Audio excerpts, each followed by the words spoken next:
你看，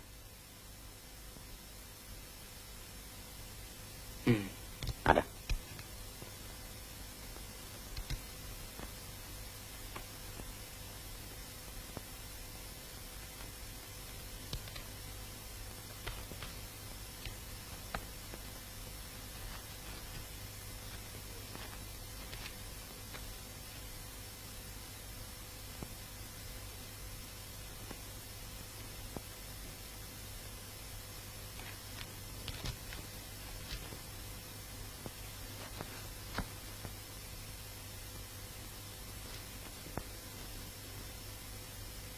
从血迹来看，这个人死了不久。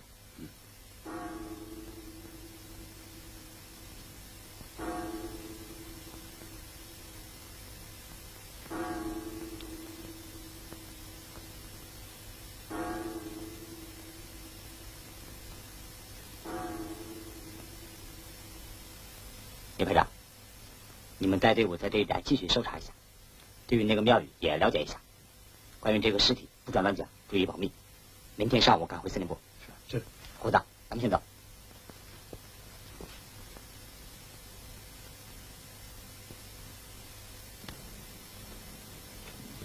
伪钞票上有很浓的大烟味儿。从这些东西来看，死者肯定的说，不是根据地的老百姓，而且生前是个不务正业的人。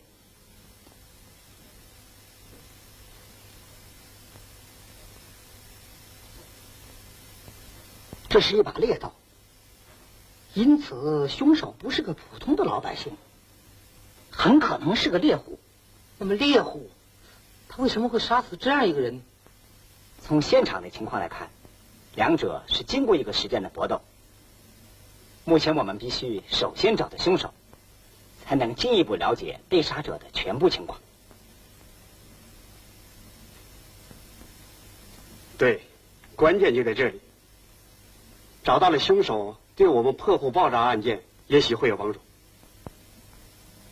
我希望侯局长和刘区长要多协助我们。这也是我们的任务。这把刀子是不是可以交给我呢？当然可以。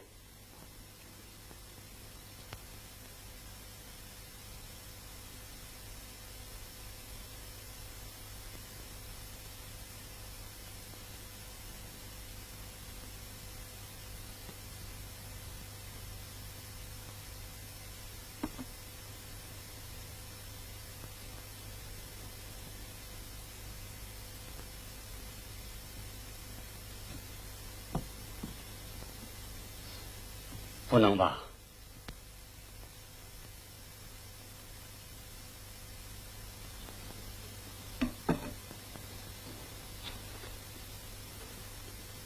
区长，你看看我这把刀子，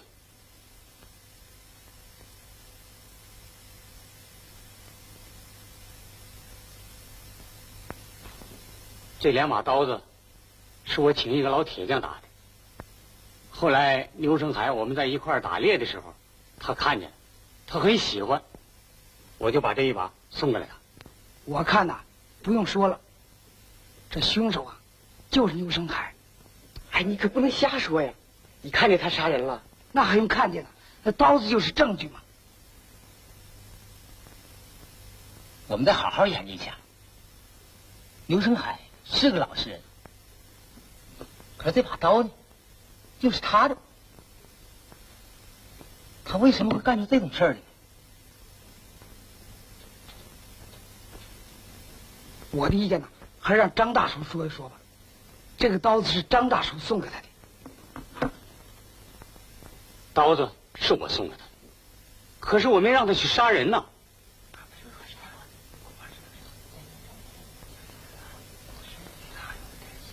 乡亲们，我看这样吧，刀子虽然是张大叔送给牛生海的，可我不能说这件事情就与张大叔有什么关系啊。我们下去再好好了解一下。事情没搞清楚之前，我们不要乱猜，也不要嚷出去，啊。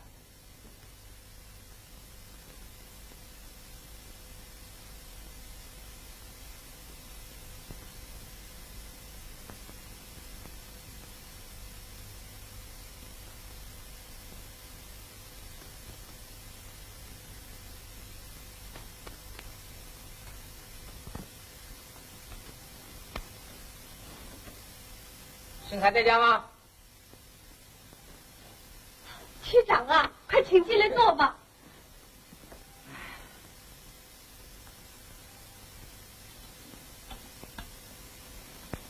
怎么？盛海不在家？昨天早晨他就出去打猎了，到现在还没回来呢。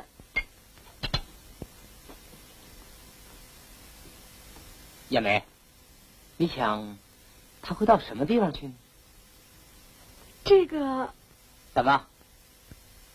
自己爱人到哪儿去都不知道？真的不知道，我也问了好几个地方了，谁都说不知道。唉，真是急死人了。那么你想，他会不会发生什么意外呀？啊？能吗？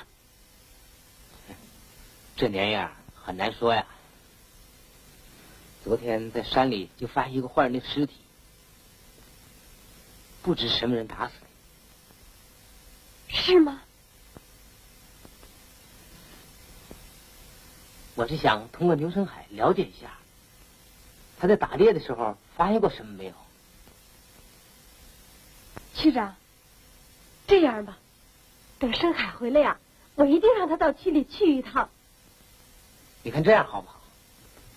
你到你们亲戚朋友家找一找他，让他早一点回来，啊，这样对我们破获这个案子是有些帮助的。好，那我回去了。根据我们的分析，牛生海的老婆可能知道他在什么地方。这一来呀，线索就比较明确了。我看这样吧，对于牛生海的妻子啊，请你们再做些工作，叫他不要害怕。但是必须想办法把牛生海先找回来。报告，进来。情况怎么样？报告科长，我们电测的结果证明那家电台是在我们东南方向。哦，好。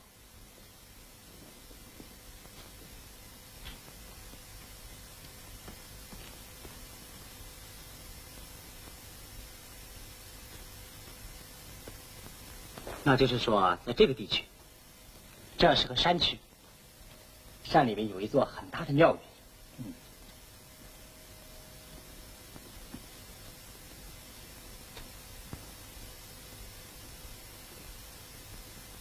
咱们请示部长去。好。这个无名的死者是在离庙不远的东北角上被杀的，而这个奇怪的电台呢，就设在我们东南方。因此，我想，这个庙应该是我们侦查的主要对象。好，就这样决定。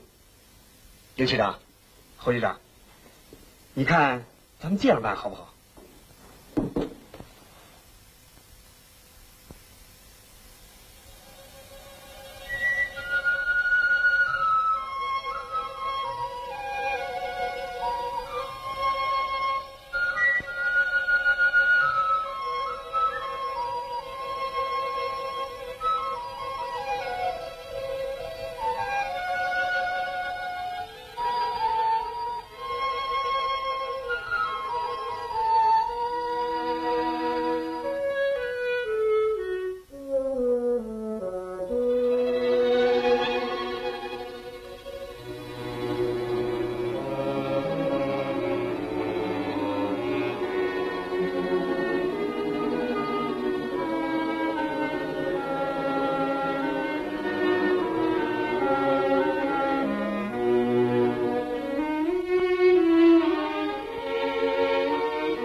大嫂，同志，是到庙里烧香去吗？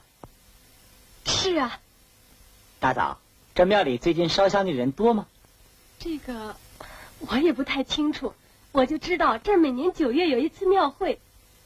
同志，你们这是到哪儿去啊？我是到庙里养病去。啊，大嫂，咱们一块儿走吧。你们先走吧，我还要到那边有点事情。好，胡子，咱们就先走吧。是。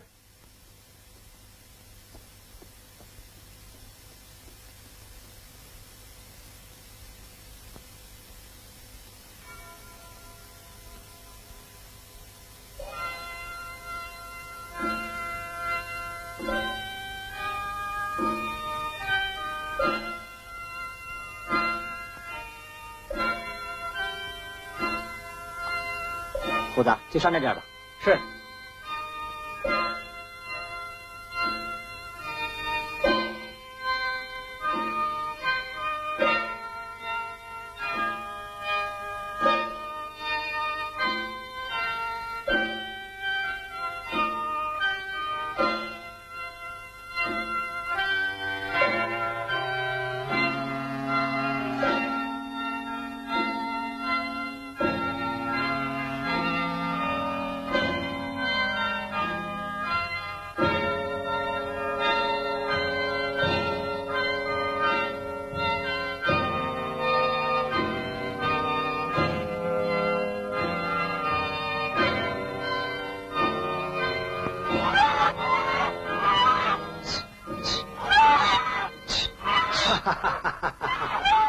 哦，这位就是王科长吧？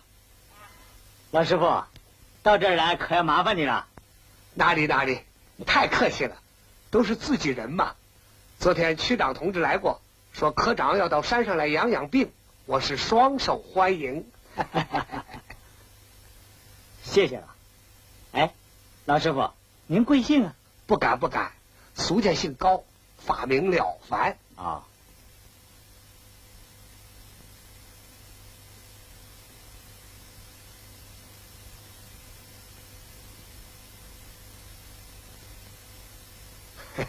这是个哑巴。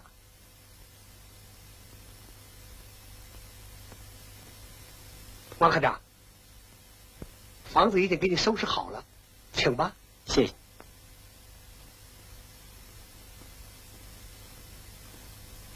请。请。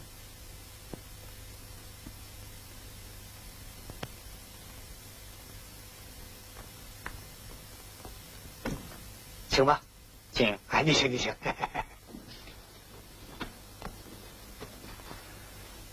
哎呀，老师傅，这可太麻烦你了。哪里，就怕庙小招待不周啊。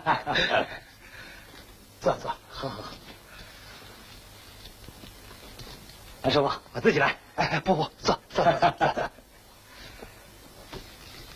老师傅啊，听说每年9月的庙会可不小啊，收入怎么样啊？哎，那是太平年间的事，如今不行了。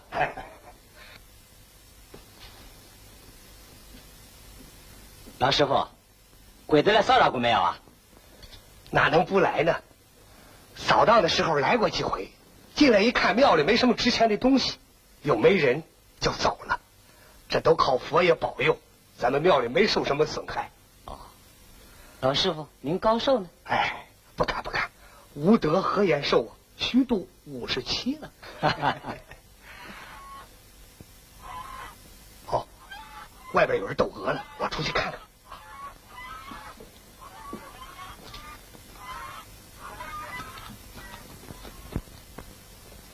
还是我厉害。小同志，这是庙里养来看门的，一会儿不要逗他就是了。胡子，放下他。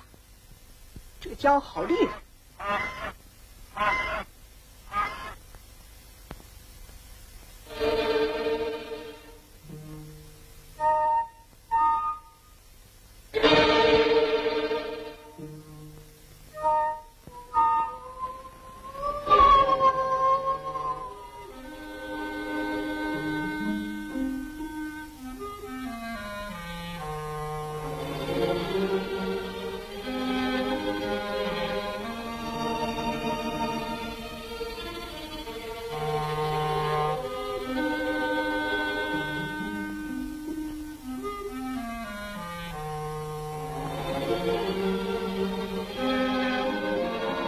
叶梅，深海，你怎么了？狼。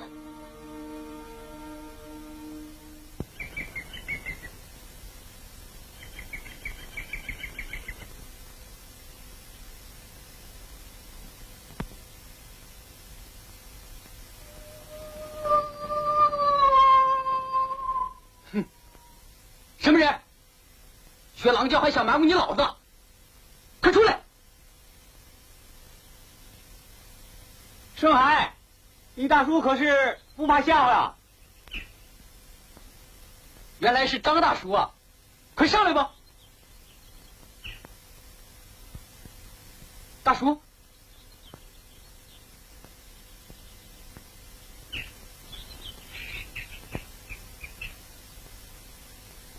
嚯，真不坏啊！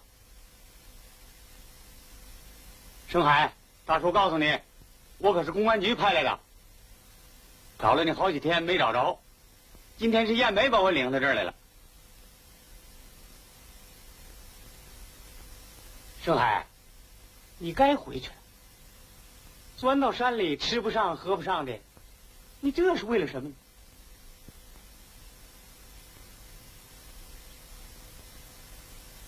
大叔，我是集中无智杀的人，一无人证，二无物证，到底为了什么杀人？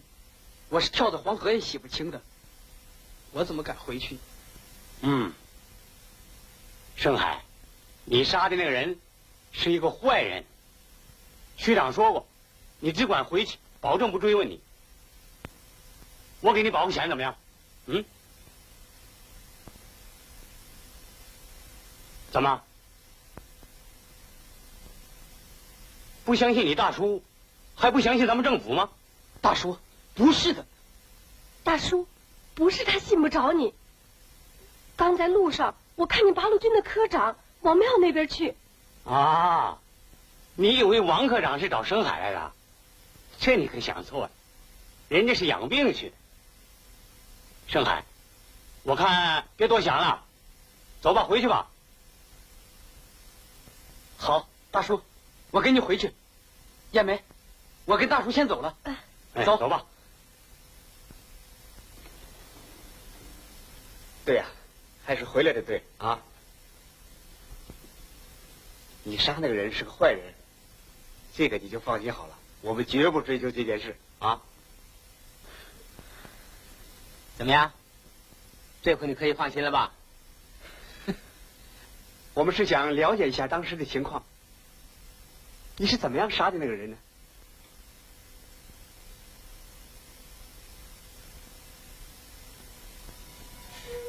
那天我打完猎，在回家的路上，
就这样，我就躲起来了。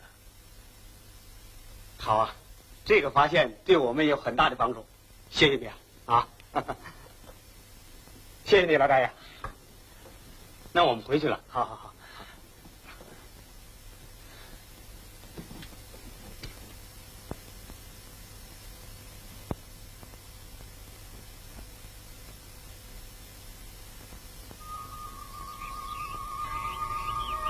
王科长，啊，早啊，老师傅。我给你送水来了。哎呀，老师傅，住在这儿啊，已经够麻烦你的了，还让你亲自送水呀、科长，你可不能这么客气哦。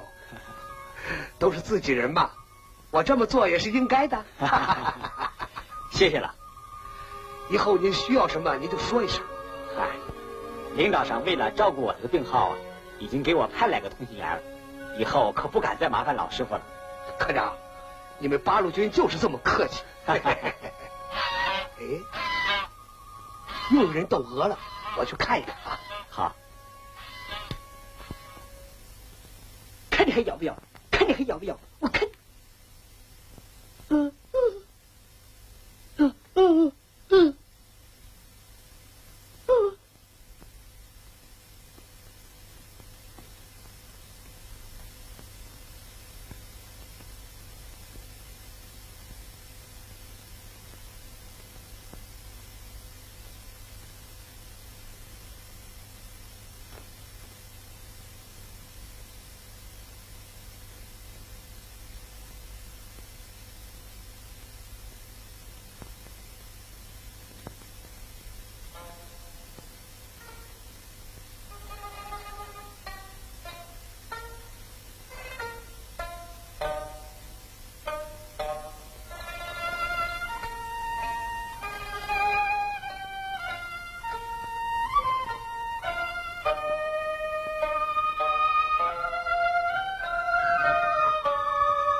王科长，您晒太阳呢？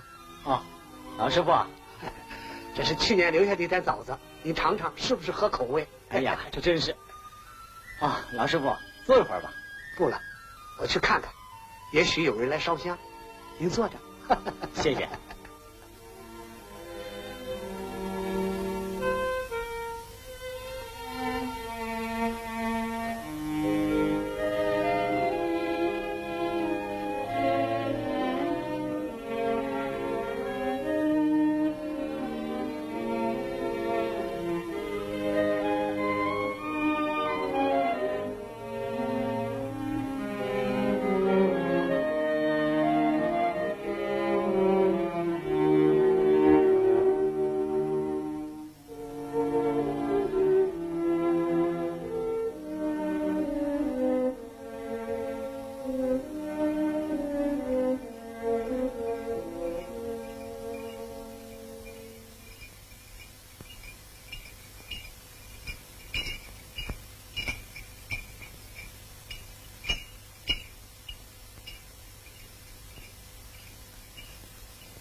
科长，我下去看一看，先等一下。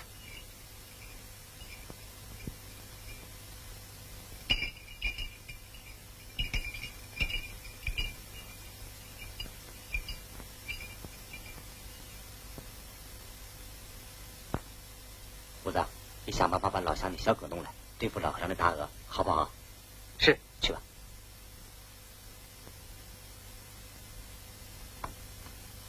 老师傅，哦，这图的什么呀？粮，庙里头没地，吃一口买一口，不易呀。哦，老乡，哪个村的？大李庄的。贵姓啊？姓郭呀，在这一带开店的，都认得我这个脚户郭家。哦， 45，老师傅，这么多粮食够你们师徒2个吃3个多月了吧？可不，人少吃不了多少。哦。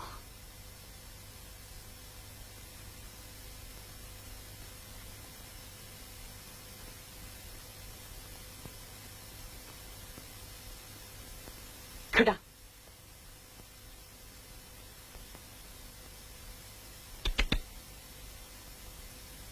来，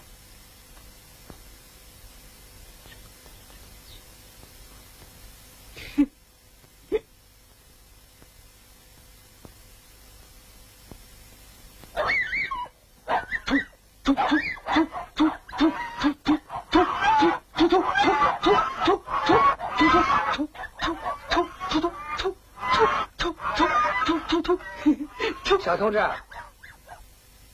这是你弄来的小狗吗？不怕你不高兴，庙里边是不准喂养这些东西的。我看还是把它放了吧。老师傅，出家人心里不都很善良吗？要是把它放出去，非喂狼不可。我看我喂几天，送给老百姓就是了。小同志倒挺会讲话的啊！别瞧岁数不大，心眼倒很善良。说实话，山里的狼也真是不少。好吧，你喂几天吧。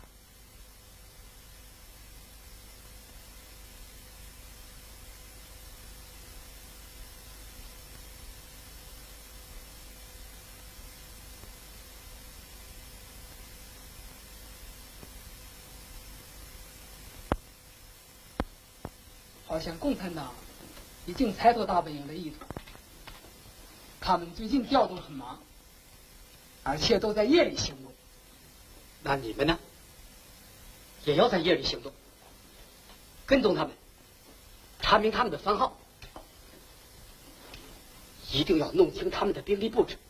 大本营非常需要这个情报。是。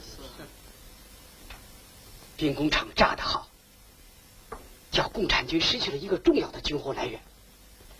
大本营绝不会辜负大家的功劳的。可是共产党也绝不会善罢甘休啊！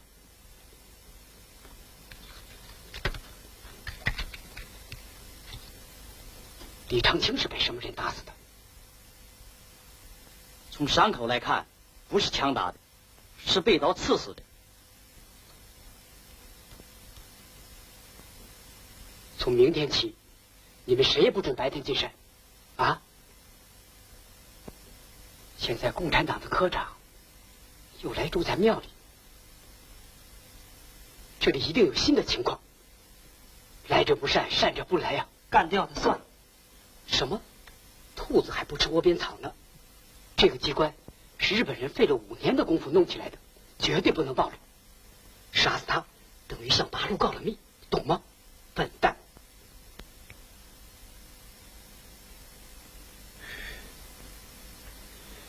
共产党的科长住在庙里，对我们是太不利了。现在我要亲自到大本营去，以后你们要加倍的小心。哎，来，这样吧。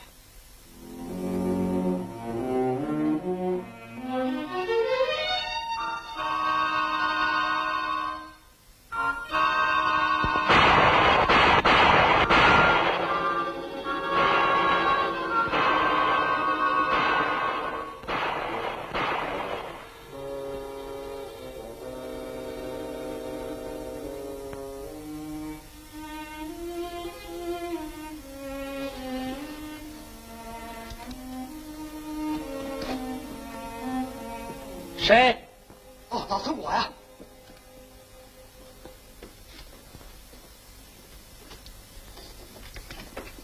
老师傅，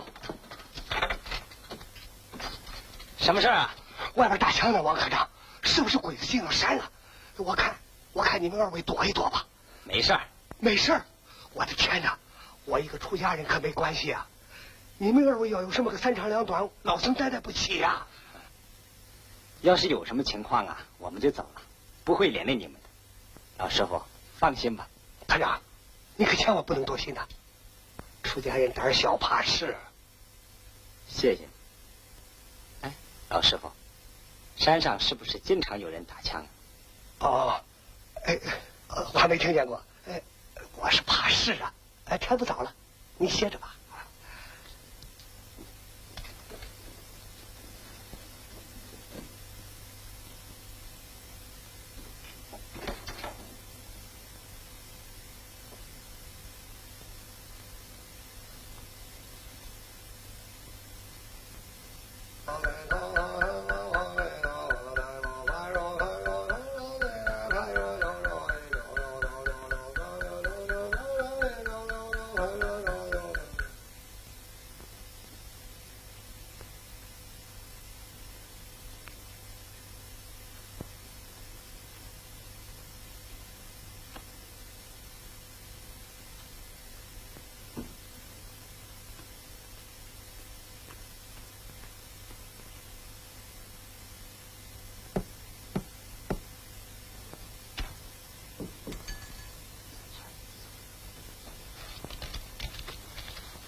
有什么吩咐？今天晚上把狗弄出去，给我打死。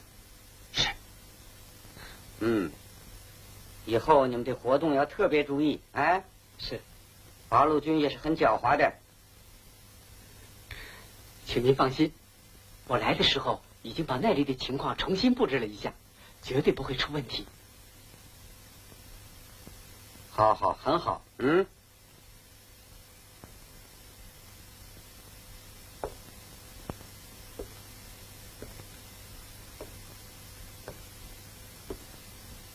这些个土八路炸了他的兵工厂，还不知道我的厉害，又把他们的科长派到庙里，我还要给他一个厉害看看。你要再派人去，把共产党的武器库给我炸掉。怎么？害怕了吗？我可以派皇军保护你们。哎。遵命，遵命。不过，他们没有武器库，枪支都是从我们的手里。好，那就背负仓库。哎，是。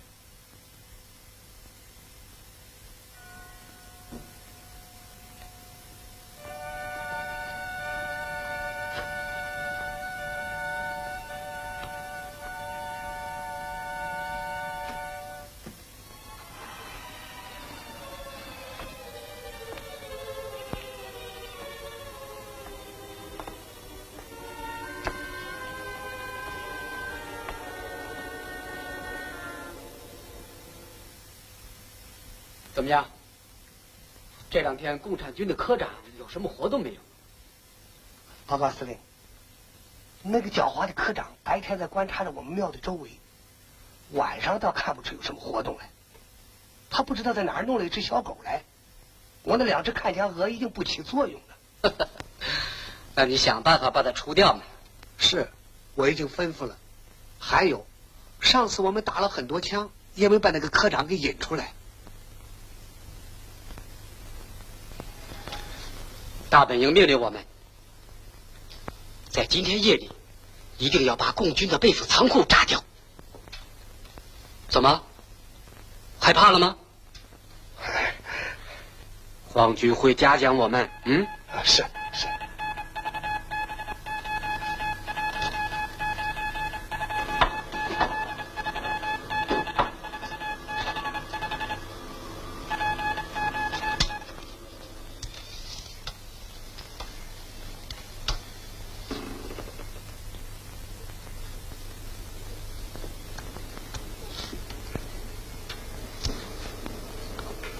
可以动手了。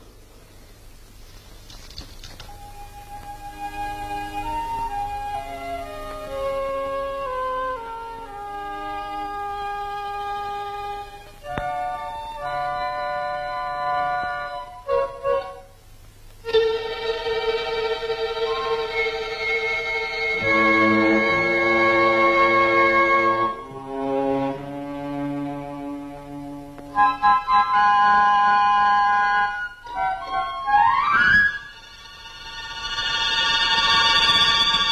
么人？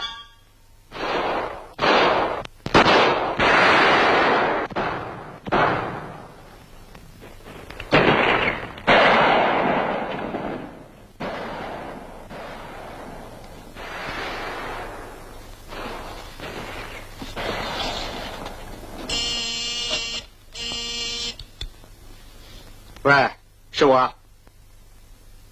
什么？特务袭击备付仓库？哦，免跑了。好，继续追击，彻底消灭他们。对。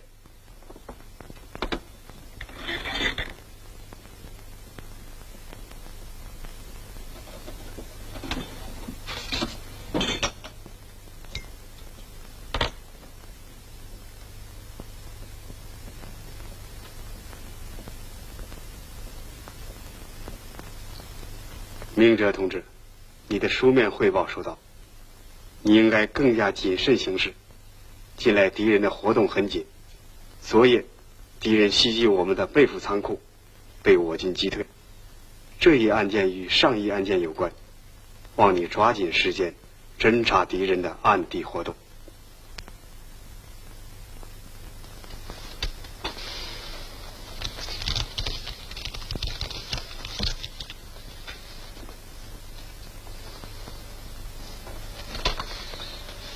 敌人越来越猖狂了，可是直到现在，我们还没有掌握什么线索。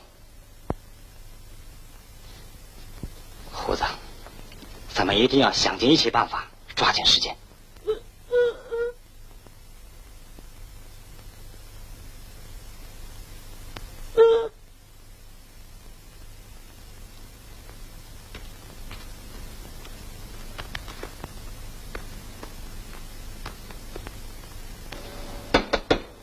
进来，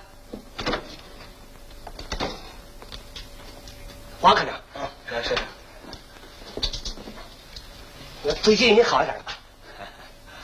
看你的气色可是好多了。谢谢老师傅。唉，肺病嘛，老乡们都叫他痨病，一下子端不了根儿啊。不过这几天呢，确实好多了。能看得出，您的病是大有起色。不怕您笑话，我每天都在菩萨面前替您念几遍经呢。我真不知道怎样感谢你对我的好意。科长，您总是这么客气。好了，我不打搅您了，您歇着吧。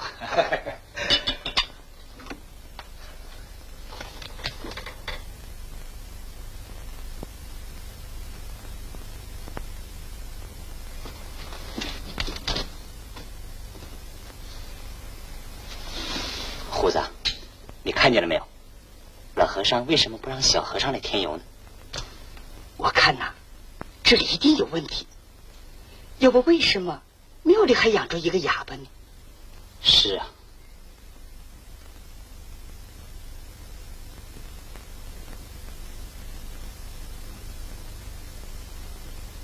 小狗的失踪，与老和尚也分不开。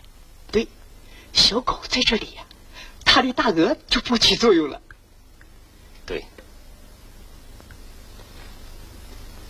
这样吧，你要想办法靠近小和尚，也许会从他那儿得到一些线索。对。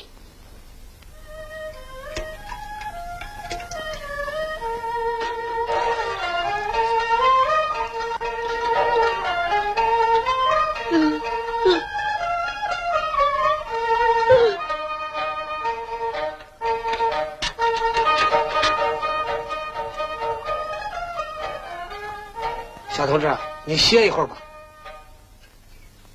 老师傅，这是我自己帮着他干的，可不是他。哦，我知道，你是来伺候你们王科长的。庙里的事情以后你少管。老师傅，你哦，小同志别误会，他又聋又哑，只能干这个活。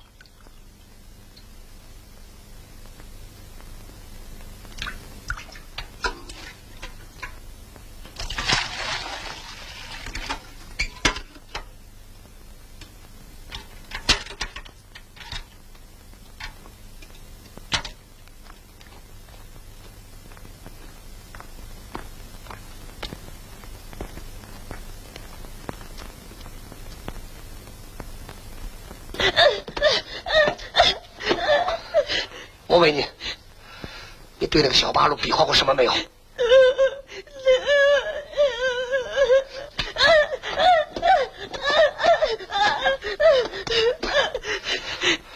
告诉你说，一会儿你要走漏半点消息，我要你的命。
怎么回事？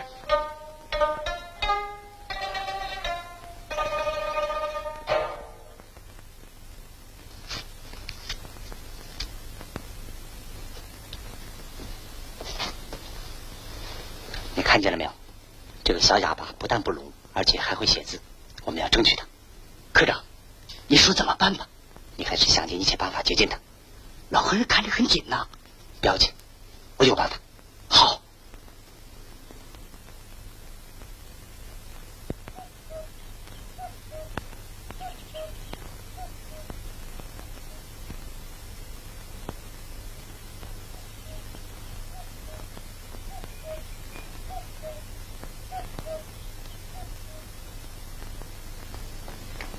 王科长，您这是到哪儿去啊？老师傅，粮食快吃完了，让虎子回去取一些来。嗨，您这是哪儿话？庙里头有吗？我马上给你送来。不，顺便让他买一些菜来。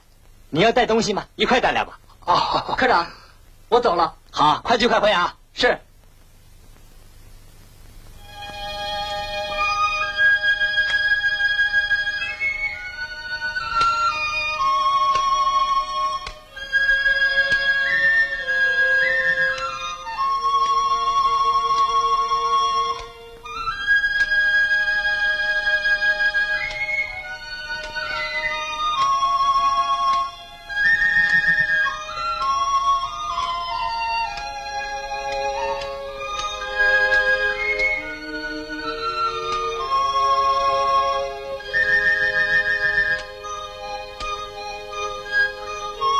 我是帮助你来砍柴的。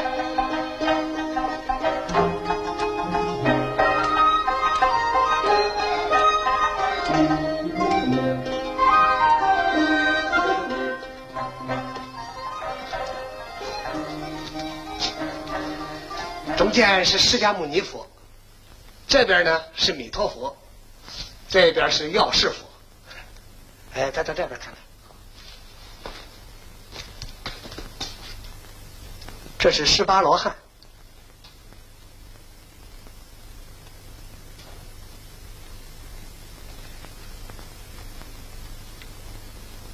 这一面是9尊，请吧。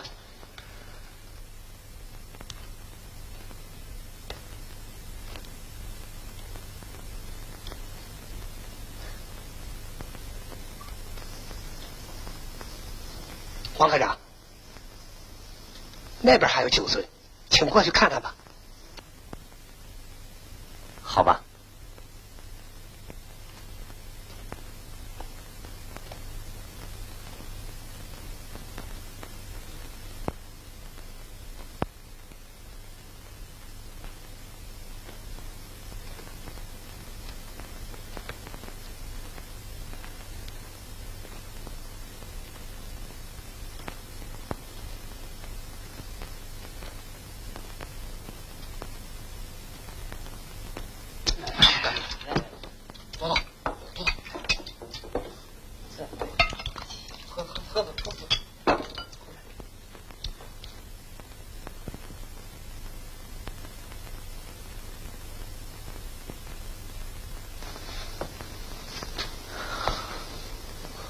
王科长，咱们到另外一个地方去看看。好。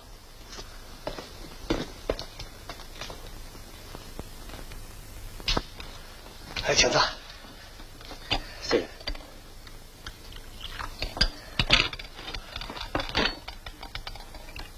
科长走累了吧？啊，喝点水。好。科长，今天怎么忽然想起来要看看佛殿呢？啊？我在这儿养病好几天了，还没能参观一下大殿的建筑，这未免太遗憾了。王科长对于这古老的建筑倒挺感兴趣啊。是啊，不但是感兴趣，我还想从这儿学到更多的东西呢。您想在这里学的是什么呀？我想通过这个庙宇，把古代的建筑做进一步的研究。那么您看这个庙是什么朝代修的？那当然是唐代的了。这么说，您不但会打仗，而且还是一个工程师呢啊！哪里，战前呢，我是学建筑工程的。哦，王科长，你看这个庙里的佛像雕塑的怎么样？整个佛像雕塑的都很细致，不过在建筑上，里面有些东西修的不太般配。哪些东西？比方18罗汉的那面墙，不像是原有的，好像是后加的。王科长，你可太内行了，一眼就看穿了。我来的时候就是那样，据说是后加的。这么说，你也不知道为什么是后加的了？可不是嘛！要不是怕违反佛规啊，我早把它拆了。科长，您说呢？是啊。来，请喝水。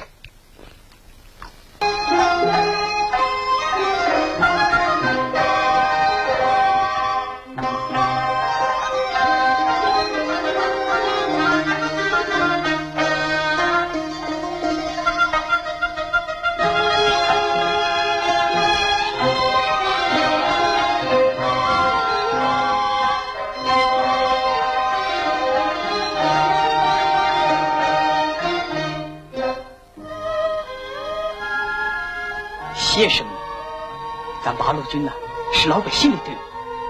从前呢，我和你也一样，一年到头给地主扛活，挨打、受骂。哎，你叫什么名字？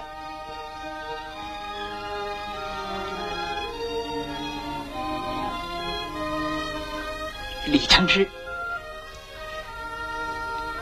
你是怎么哑的呢？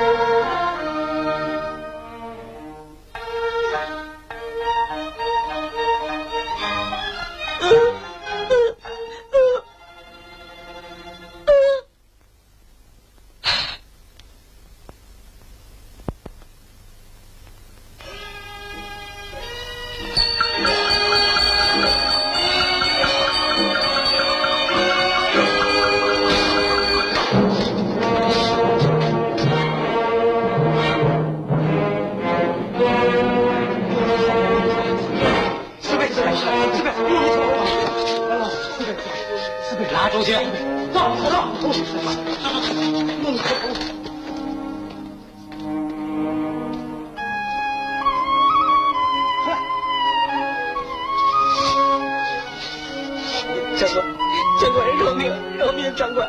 长官，这个小家伙给我留下吧。长官，看我像不像啊？像，你也像啊！喝酒。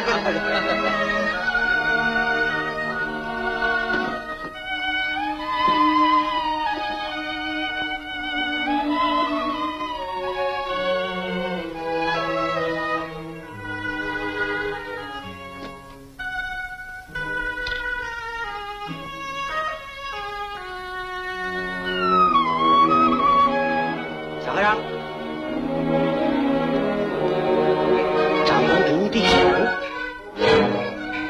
会喝。哎，不喝长官要生气呀。啊，少喝一点。哎，少喝一点啊。哎，对对对。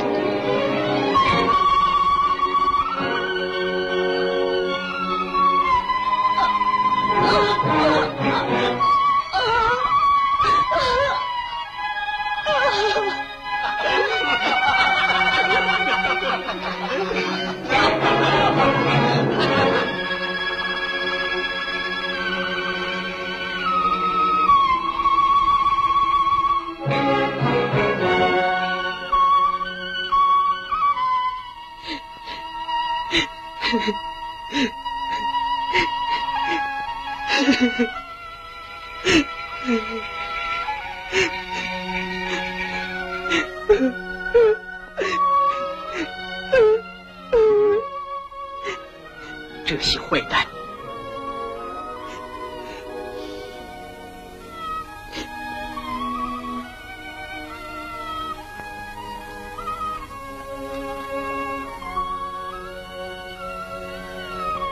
对，我也帮助你。你知道不知道现在老和人的情况？这样的，今天晚上你把我看住，不叫老和人知道。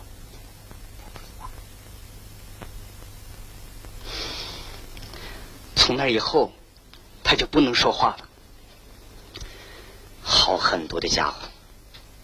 后来呢？关于老和人的情况，小和人是知道的。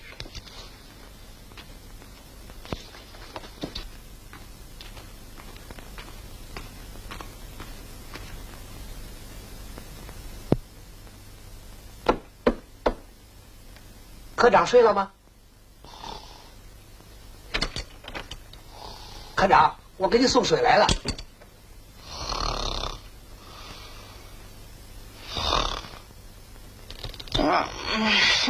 哎呀，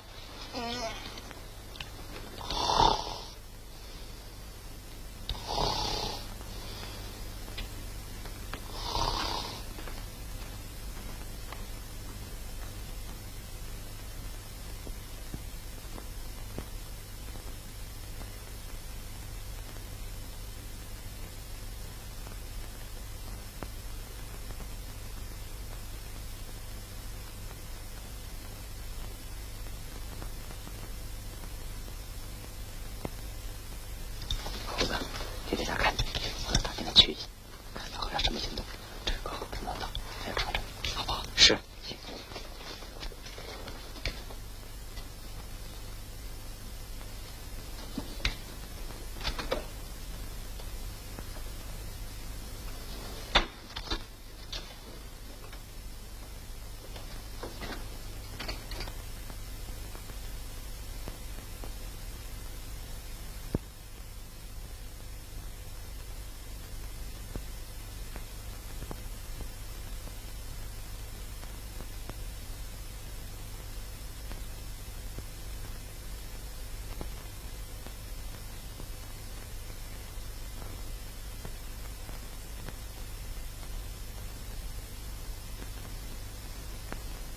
你在这干什么？快回去睡吧。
还是牛胜海？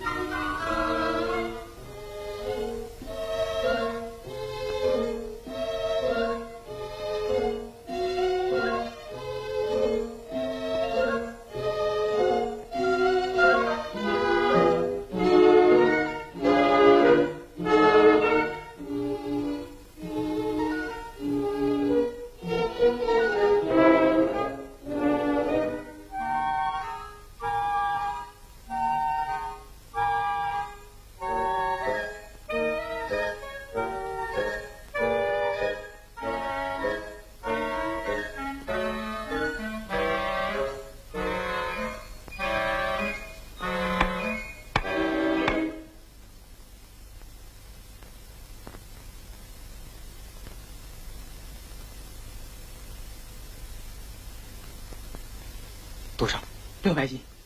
怎么才送来？昨天晚上干什么了？8斤送3，你不知道？这是冒着天大的危险送来的。算了，5快散了，快搬下来吧。是。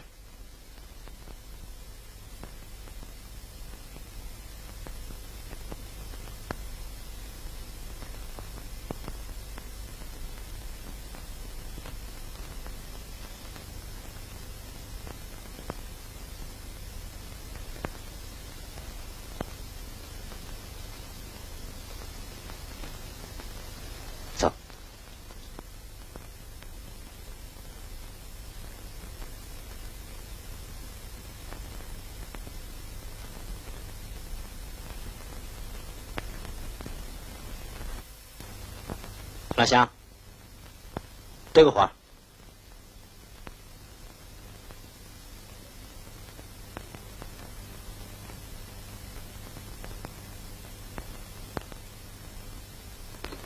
这个神秘的粮队，假如是给庙里送的，那么距离上一次送粮的时间才几天呢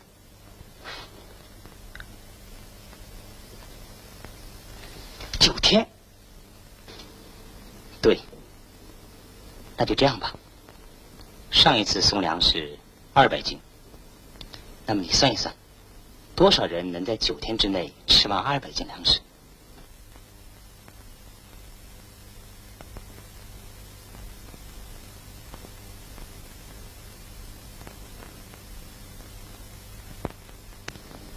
算得很对，是22个。那就是说，在庙的周围，或者是在庙里的一个什么地方，潜伏着一个危险的集团，他们的人数是22个。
大本营命令我们说，要在共军下手前，我们行动起来。麦子是共产党八路军的命根子，我们不能给他留下。等他麦子一上场，我们就放一把无名火，让他一颗粮食粒也进不了仓。5月就让他完蛋。我们决定25号动手，今天是23号。你们要在明天夜晚把各县的头目召集齐，听见大钟都到这儿来集合。你们去吧。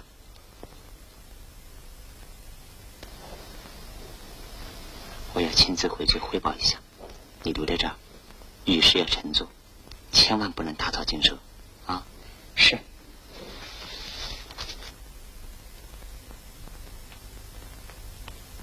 老师傅，我回去检查一下，如果真有好转呢，就搬回去了。好，3、2天就回来。哎，大热的天呢，虎子就不来回跑了，在这儿请您多照顾。嗨，王科长，您说到哪里去了？您放心走吧，小同志留在庙里有我照顾，没问题。谢谢。那老僧就不远送了，您请回吧。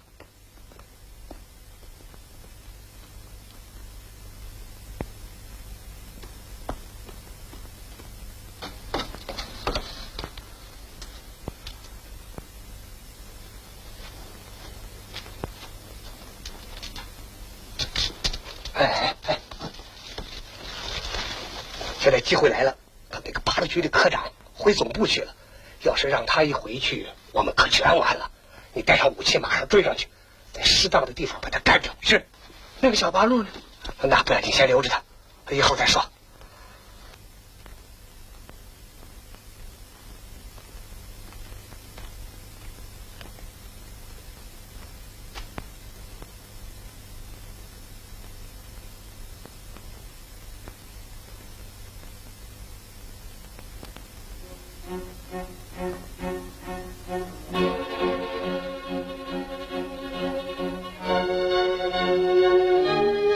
回去吧啊！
为什么敌人不敢在庙里陷害我们的王科长呢？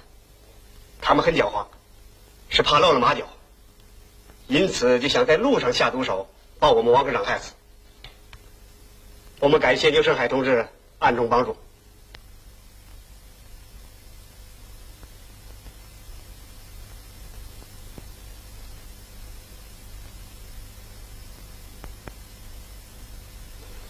我们从各方面侦查的结果，已经明确，这个庙就是特务据点。根据最近调查的材料证明，这个和尚是敌人一个旅长，名字叫高振山。他是在日本受过高级特务训练，是日本人把他潜伏在这个庙里。从目前的情况来看，我们必须马上进行包围。没干，连一个八路也干不掉。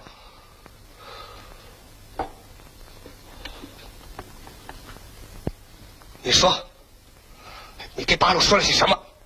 不说我揍死你！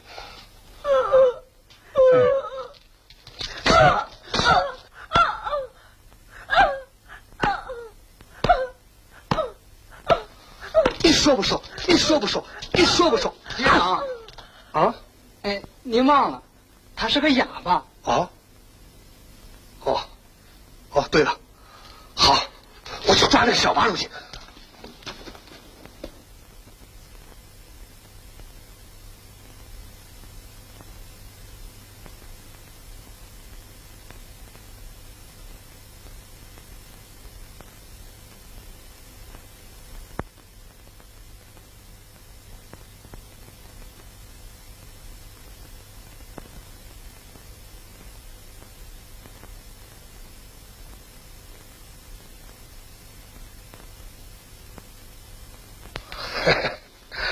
祥同志，你要说了实话，我绝对不杀你。你们的部队有多少人？最近都是在哪些地方活动？你们的科长回去干什么去了？你这个老不识的家伙，不用问，要杀你就杀，老子什么也不能告诉你的。怎么？